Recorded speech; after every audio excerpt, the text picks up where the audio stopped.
In May 24th, I got married, and my brother was killed May 25th, and my mom died on May 30th.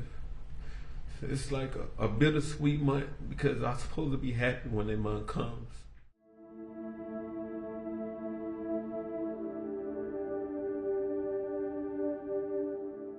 We stayed with each other all the time. Me and George, we grew up together playing video games a lot. His favorite game was on Nintendo. We played Double Dribble and we played Tecmo Bowl. And I finally beat him in a game, and I was just so happy just thinking about that. And he reset the game and would say, "Come on, let's play again." And I'd be like, "No, I gotta go do our chores now. Let me do my chores." But George also, he used to make the best banana mayonnaise sandwiches, and he used to make syrup sandwiches because George couldn't cook, he couldn't boil water.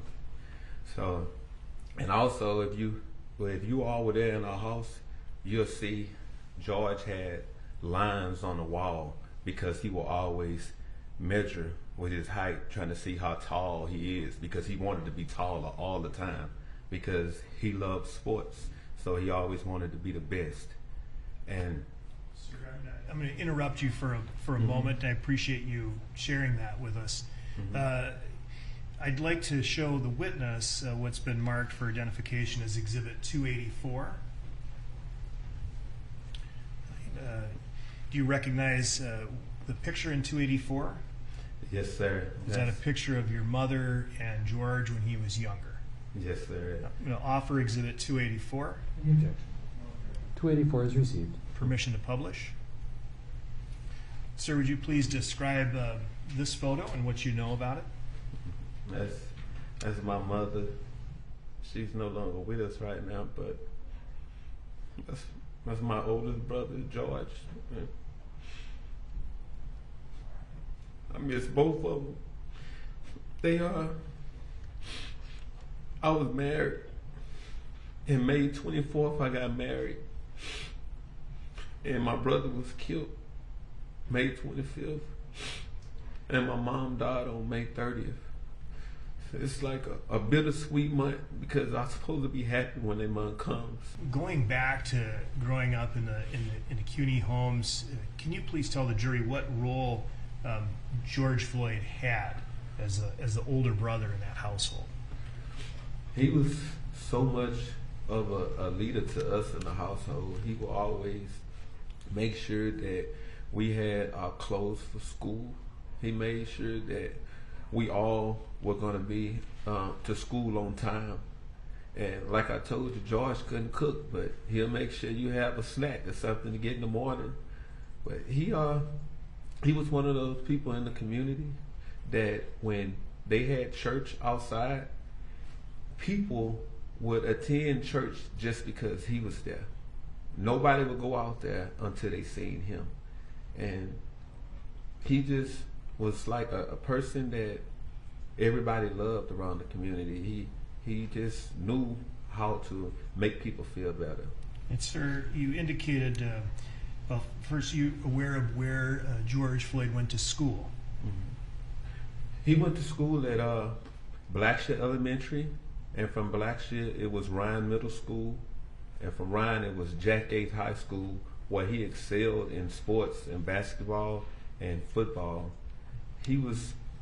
He had received a scholarship to attend South Florida College, and from there he played basketball there, and he transferred to Texas A&M Kingsville, where he played football. All right. Now, I'd like to show the witness Exhibit 285 for identification. Sir, do you recognize what's shown in Exhibit 285? Yes, sir. Is that a picture of your brother when he was at the Jack Yates High School in Houston? Yes, sir. Offer Exhibit 285. Any objection? 285 is received. And permission to publish. Approximately how old would George Floyd have been when this picture was taken? It looked like 18 or 17 at that time. And you talked about basketball and playing basketball. If I can show Exhibit 287 to the witness. 287. Thank you. All right, showing you what's been marked for identification as Exhibit 287. Do you recognize this photo? Yes, sir. Is there a picture of your brother in this photo? Yeah, he's number 5, South Florida, all the way in the left-hand corner. All right, I'm going to offer Exhibit 287. Any objection? 287 is received. And permission to publish. All right, you indicated that your brother was number 5. Is that on the far Yes. left? Yes, sir. Okay. And South Florida, was that a community college? South Florida was a community college. I'm looking at it. I noticed a whole bunch of the ball players because I met a lot of them coming up. Did George Floyd maintain his level of fitness and love of basketball throughout his life? Yes, sir. He loved to work out. He loved playing basketball. He loved teaching people the game of basketball. That's, to me, where I really learned how to play from him, because he guided a lot of guys on the court and showed them what they need to do to be better. And when he would talk about playing basketball, would he use any particular term or phrase? Oh, he said, "Hey, man, let's go hooping," and we will always say, "Come on, let's go."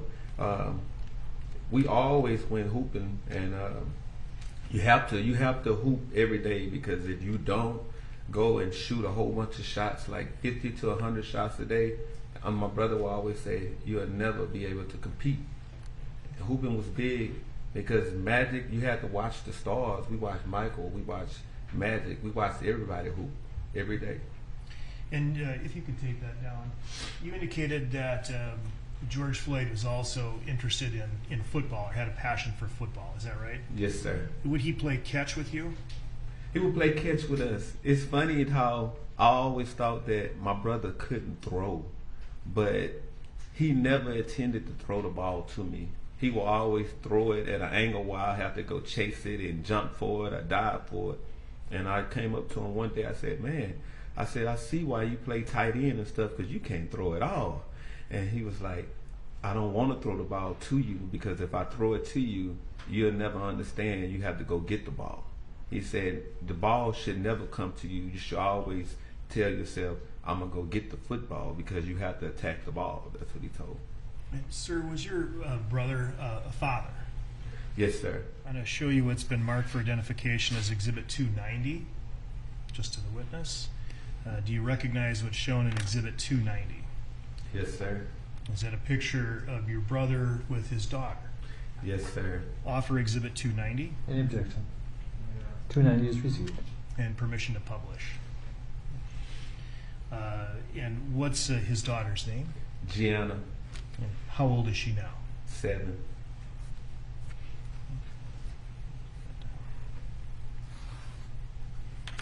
Sir, could you please, for the jury, describe George Floyd's relationship with his mother? Oh, it was one of a kind. George, he would always be up on our mom. He was a big mama's boy. I cry a lot, but George, he loved his mom. He will always just be up on her. And you know, every mother loves all of her kids, but it was so unique how they were with each other. He would just lay up on her in the fetus position like he was still in a womb. I would see him every day, and I'd say, "Period." I'd say period because we called him Perry instead of George. And he would always say, "Hold on, let me kiss mama before I come over there." And being around him, he showed us like how to treat our mom and how to respect our mom. He loved her so dearly. And when George, he had found out that my mom was passing because she had to stay with us for hospice, and he was talking to her over the phone, but she perished before he even came down here. So that right there, it hurt him a lot. And when we went to the funeral, it's just, George just sat there at the casket over and over again. He would just say, "Mama, Mama," over and over again. And I didn't know what to tell him because I was in pain too. We all were hurting. And he was just kissing her and just kissing her. He didn't want to leave the casket. And everybody was like, come on, it's gonna be okay. But it was just difficult because I don't know who can take that when you watch your mother, somebody who loved and cherished you and nourished you for your entire life, and then they have to leave you. We all have to go through it, but it's difficult. And George, he was just in pain the entire time. Sir, you indicated your mother passed away May 30, that was 2018, is that right? Yes, sir. And you described seeing your brother George at the funeral, is that right? Yes, sir. And was around the time of your mother's passing the last time you saw your brother George Floyd in person alive? Yes, sir. Did you maintain contact with him on the phone, through text and whatnot after that? Yeah, we text, we called each other. He would call and I would call him, but we would talk a lot of times early in the morning because I was a truck driver. So he will always be up talking to me and getting pointers on how to back up, how to do this, shifting gears, different things like that. And I had great teachers, so I would also just explain to him what he needed to do. And that level, to get to that next tier, that's what he would do. He would just listen. And he became a student. And I always had to ask him for advice because it was my big brother. Sir, and this is a yes or no question, were you informed that your brother George Floyd died on May 26, 2020? Yes, sir. All right. Thank you very much. I have no further questions, Your Honor.